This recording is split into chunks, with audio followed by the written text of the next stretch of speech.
2 weeks in Europe. It's going to be great. That's really nice. Really reminds me of when... So nice to finally meet you, Spider-Man. I think Nick Fury just hijacked our summer vacation. You got gifts, Parker, but we have a job to do. Are you going to step up or not?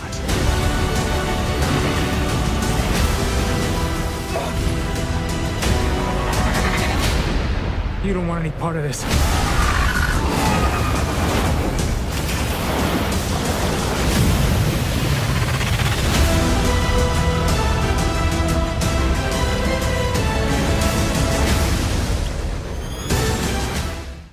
Hey everybody, it's Charlie. They dropped a new Spider-Man Far From Home international trailer with a little bit more Mysterio footage of that fight with him and the big elemental. We also got a lot of details about how Spider-Man Far From Home connects to Avengers Endgame and what that timeline is, so I'll break that down. There's a new round of the IMAX ticket giveaway too. All you have to do to enter is be a subscriber and leave your favorite moment from the trailer on the video. All the new footage of Mysterio is just from this moment here in his giant fight with the water elemental that seems like it's meant to be a big Easter egg for Hydro Man because of the Hydro Man Easter egg that they literally pass by when they're in the canals. There were also a couple extra scenes on Instagram you may have seen when they released the last big trailer with Spider-Man in customs just trying to explain his pajamas, quote unquote. The funny scene where he realizes that Aunt May snuck the Stark Tech suit into his suitcase while he's being faced with all these law enforcement officials. Like, oh, special pajamas, nothing weird about that. There are a couple extra scenes with him referring to Michelle as MJ, and then there have been a couple Funko toys recently, I think, that have her branded as MJ as well, holding a mace. A lot of you were asking me about that. I think the only reason they did this is, one, to make the toy a little more appealing, and maybe there's a big fight that she just happens to be on the periphery of, and she picks whatever's nearby up to defend herself while Spider-Man is in the middle of a big boss battle. It's kind of like Pepper Potts in Avengers Endgame wearing the rescue Iron Man armor. She'll probably get a couple quick takedown scenes, but for the most part, will live up to her name and will be rescuing people, quote unquote, while Iron Man is off fighting in some big battle with Thanos. So this just implies that Michelle is going to get to do a few more cool things. They also said that Ned Leeds, even though he's still the man in the chair, will get a lot more cool stuff to do during the movie. He won't just be sitting down the whole time talking into Spider-Man's ear. But loose timeline of Avengers Endgame leading into the beginning of Spider-Man Far From Home. So the important thing that connects them is that Amy Pascal confirmed last year that Spider-Man Far From Home picks up minutes after the end of Avengers Endgame. So this will all make sense. You pick up in the beginning of Avengers Endgame, post-snap, the world is still reeling, trying to figure out what happened, deal with the trauma of losing all those people. Most of the surviving Avengers go back to the Avengers base and just try to track down every person that they know and see who's alive. While they're tracking people down, they find Nick Fury's last known location, and that's how they get Captain Marvel's pager, so that's the connection to her. We know that she can teleport, so that's an easy way to riff on that first scene where Thor met Iron Man. Remember what happened is they were taking Loki back, and Thor just came out of nowhere. Iron Man didn't know who he was, Thor didn't know who Iron Man was. They treated each other like threats, threw down in hilarious fashion till they chilled out and realized they were on the same side and started to work together. Do not touch me again. Then don't take my stuff. You have no idea what you're dealing with. Shakespeare in the Park? Doth mother know you weareth her drapes? So I'm just expecting some funny twist on that type of scene when Captain Marvel shows up for the first time, because she got that page, meaning that she's expecting to find Nick Fury wherever she comes back to Earth. So when she sees the Avengers, she has no idea who they are, and they have no idea who she is. Some brief gunslinger standoff moment. You have Iron Man out in outer space with Nebula MacGyvering their way back. You also have Ant-Man coming out of the quantum realm in rapid succession. So a lot of those things all come together at the same time, and Iron Man eventually makes it back. They learn about quantum energy, the quantum realm. They develop their plan for undusting everyone. Then by the logic of big Marvel blockbuster movies, the Avengers achieve their great victory, undusting everyone right as they're kicking Thanos' ass for the last time, so that Thanos witnesses everything going back to normal, to his great horror. Oh my god, all my great work is being undone, and that's the big climax of the film. So everybody comes back in that moment, everything goes back to normal, they reset the timeline, however you want to think about it, but that leaves the final act of the film, the conclusion for all the goodbye scenes, Lord of the Rings, Return of the King style. So you have one scene for a memorial. Captain America is still at the top of my death predictions list. You would have to have some kind of memorial for him.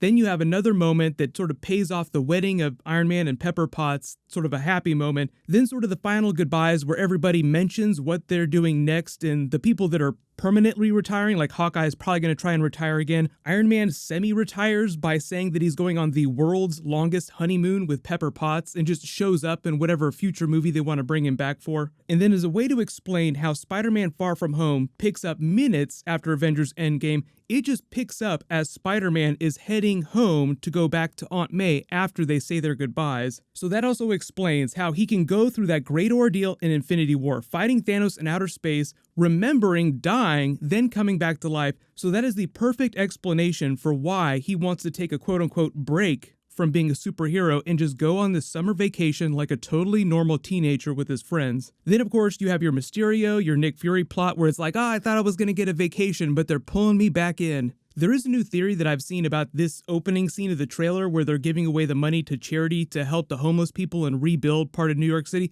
I like the theory that that's actually happening later in the movie. It also has something to do with a big battle with Mysterio in the New York City area. Because those elementals, they do cause a lot of structural damage. Look at all these places where they pop up in Europe. If Mysterio has another battle with Spider-Man back in New York City, then it would be another reason for Iron Man to give some of his own money to charity to help rebuild it. But the reason why I still kind of think that this is happening earlier in the film and is more a result of the damage that's dealt to New York City in the big final battle with Thanos is because Spider-Man is wearing the old Stark Tech suit, not the brand new one that we've seen him in behind the scenes in New York City. So when he comes back from Europe, he's still wearing this while he's swinging around New York City with Michelle, either fighting Mysterio or in some other post-credits tag, whatever this scene winds up being, wherever it fits into the movie. I know there are a billion other questions about the timeline of Avengers Endgame and how the Avengers bring him back. The one easy solution to explain how this all fits together, though, is that in Avengers Endgame, they fix everything, but it winds up being the moment before the snap actually happened. Then everybody in the universe just wakes up the next day not knowing anything has changed. That's the only way to explain how the universe could continue to exist on a regular basis without descending into chaos